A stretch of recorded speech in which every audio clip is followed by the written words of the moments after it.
թարգմամբ եթե մեկ բառով բնութագրեմ քաոս է Հայաստանի Հանրապետությունում, քաոս բոլոր առումներով։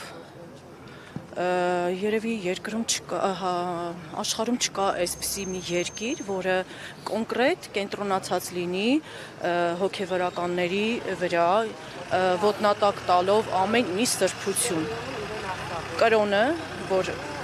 ամբողջ երկրով մեկ բոլոր ազգերը պաշտել են իրենց կրոնը, հիմա տեսնում ենք մի անհավանական բան, որ այս իշխանություն կոչվածը ոտնատակ է տալիս անգամ կրոնը։ Ցավալի երևույթ է այս մեր ազգի համար, որովհետև այս ինչ կատարվում է, այս հոգեբանորեն ազդում է յուրաքանչյուրիս վրա։ Այս կոնկրետ ես այս հոգեվիճակի մեջ կորցրել եմ իմ որդուն, կորցրել եմ Արցախը եւ հիմա կորցնում ենք մեր քրիստոնեությունը, մեր կրոնը։ Չգիտեմ, ամեն դեպքում նորմալ հայի համար սա աննորմալ երևույթ է, քաոսը մեր երկրում տիրում իրականում եւ արդեն 4-րդ հոգեվորականը ու ցավոք սրտի պետք է նշեմ, որ այս դատավորը, ով այսօր արդեն կալանքի որոշում կկայացնի, իհարկե դրական չի լինի բացասական, արդեն 4-րդ հոգեվորականին, եթե չեմ սխալվում, ինքն է կալանքի որոշում տալիս կամ 3-րդ, բայց ընդդիմադիր դաշտում շատ են նրա կալանքները, որոնցից նաև իմ ամուսինն է եղել, որ այժմ կալանքի տակ է, չգիտեմ, մի խոսքով շատ վատ իրավիճակ է մեր հանրապետությունում։ Տիկին Գալյան, ինչպես եք տեսնում այս իրավիճակից դուրս գալը, ինչու մարդիկ ժողովուրդը չի համախմբվում, արդյոք սպասելու են մինչև 26 թվականի ընտրություններին։ Ուրեմն մարդիկ երևի թե իմ կարծիքով վախեցած են, որովհետև ինչ որ տեղի անտեղի գործեր են կարվում մարդկանց վրա, օրինակ թեկուզ այս գործը շատ անիրատեսական է, անգամ ծիծաղալու, որ դուրս է գալիս, եթե այդպիսի գործ կար, սպասել են 7 տարի եւ 7 տարուց հետո ինչ որ նոր վերաբացել են այդ գործը։ Մարդիկ վախենում են միգուցե, բայց այլ վախենալու բան չկա։ Իմ կարծիքով մենք շատ բաներ արդեն կորցրեցինք ու արդեն հարցը մեր Հայաստանի Հանրապետությանն է, վաղը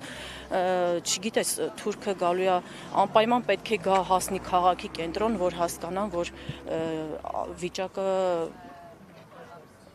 լարված է կամ չգիտեմ արդեն վերջն է, այս ամեն օրհասական վիճակի ենք հասնում։ Չգիտեմ, ես չեմ կարող հասկանամ, այս իրավիճակում ամենավատ վիճակում մենք ենք գտնվում իրականում, բայց եթե ես կամ իմ նման ծնողները իհարկե պայքարում են, պայքարի մեջ են, հասարակ քաղաքացու համար են, որ ոչինչ չի կորցրել, զավակ չի կորցրել, իմ կարծիքով պետքա պայքարի, որ չկորցնի իր զավակին, չկորցնի իր տունը, չկորցնի իր հայրենիքը։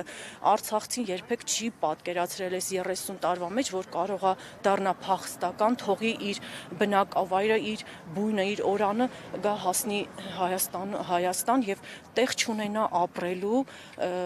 չգիտեմ, սոված ծարավ շատ ենք տեսնում, շատ,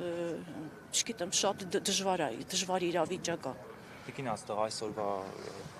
գործընթացն էլ, դատական նիստը կալանքի միջնորդությունը մեկնաբանվում է որպես եկեղեցու դեմ արշավ, սակայն իշխանությունները, մասնավորապես Նիկոլ Փաշինյանը խոսում են նորոգման գործընթացի մասին, եկեղեցու ինքնամաքրման նորոգման։ Դուք որպես քրիստոնյա, դուք տեսնում եք եկեղեցու նորոգման, համակրման կարիք։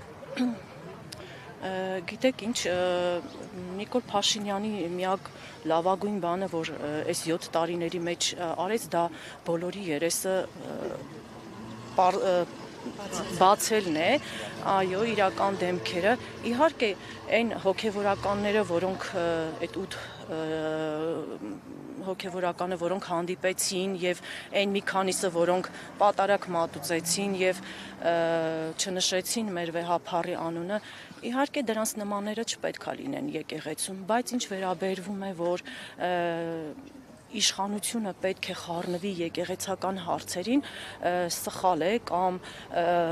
վեհափառը զավակ ունի կամ չունի,